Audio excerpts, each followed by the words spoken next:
혹시 16세기에 살았던 한 학자의 삶에 숨겨진 비밀이 지금 우리가 사는 이 복잡한 세상을 이해하는 아주 중요한 열쇠가 될 수 있다면 믿으시겠어요? 오늘 그 놀랍고도 매혹적인 이야기를 한번 시작해 보겠습니다.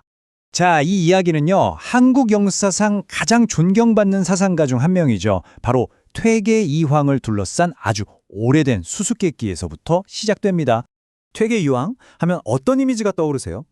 아마 신유학의 거두, 굉장히 엄격한 학자의 모습일 겁니다. 실제로 그는 공적인 자리나 저서에서 불교를 아주 강하게 비판했어요. 그런데 그의 사적인 삶을 들여다보면 이게 정말 이상합니다.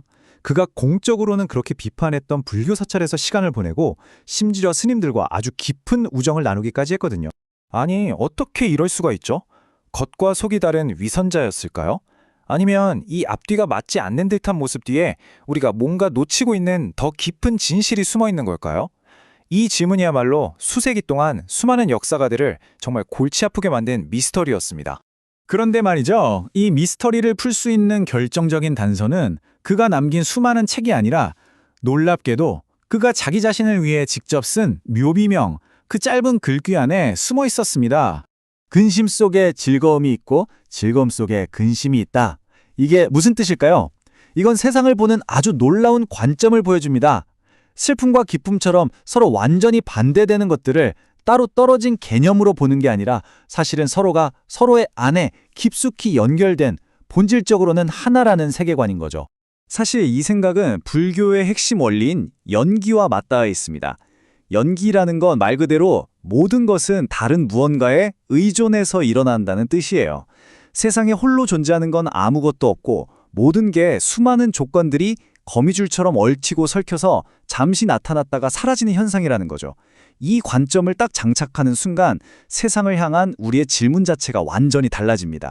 예전에는 우리가 저것은 무엇인가 하고 그 실체를 파고들었다면 연기의 관점은 이렇게 묻습니다. 저것은 대체 어떤 조건들이 만나서 생겨난 것인가? 라고요.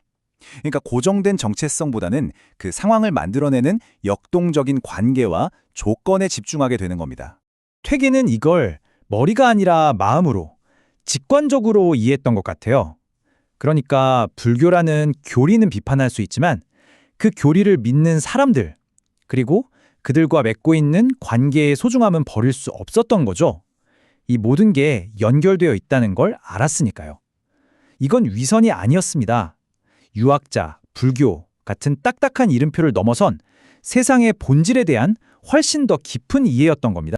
자, 그런데 퇴계가 가졌던 이 관계를 중심으로 세상을 보는 방식이 사실 아주 특별한 건 아니었습니다.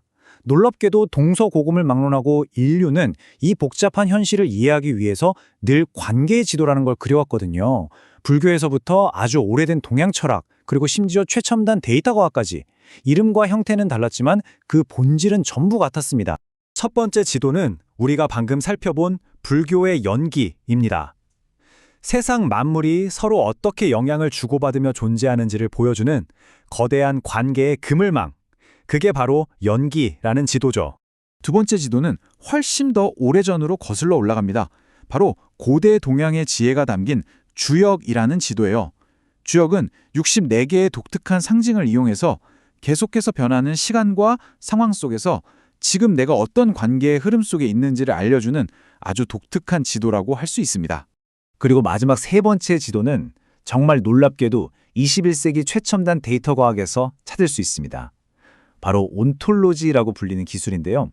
이건 금융시장처럼 눈에 보이지 않는 수많은 데이터들 사이의 복잡한 관계를 한눈에 볼 수 있는 명확한 지도로 그려내는 정말 강력한 현대의 도구입니다.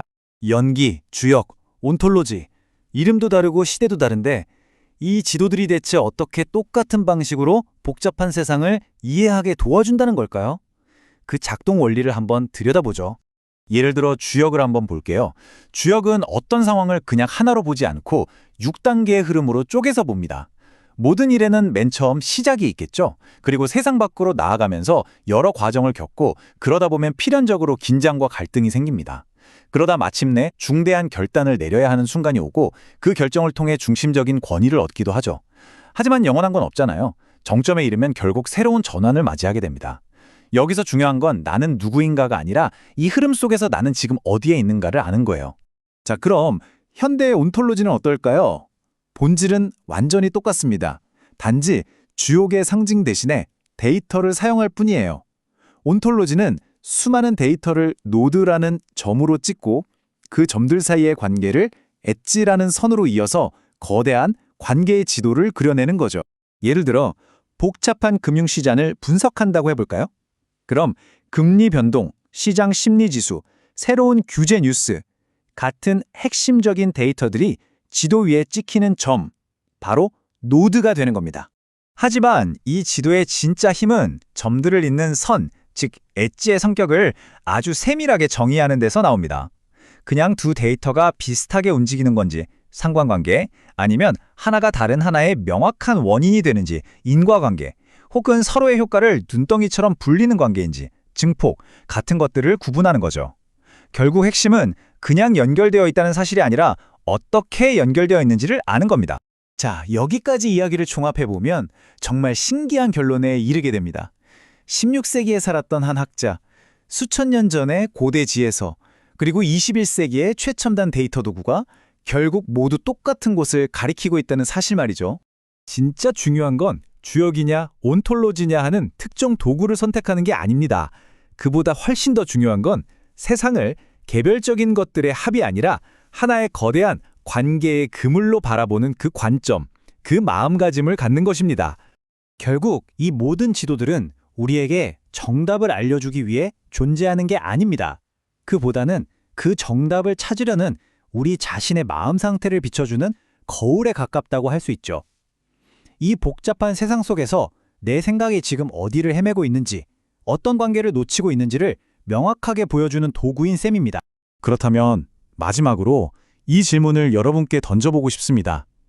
지금 여러분의 일, 여러분의 삶, 여러분의 세계를 만들어내고 있는 그 보이지 않는 관계의 지도는 어떤 모습인가요? 그리고 그 지도를 어떻게 하면 조금 더 선명하게 그려낼 수 있을까요?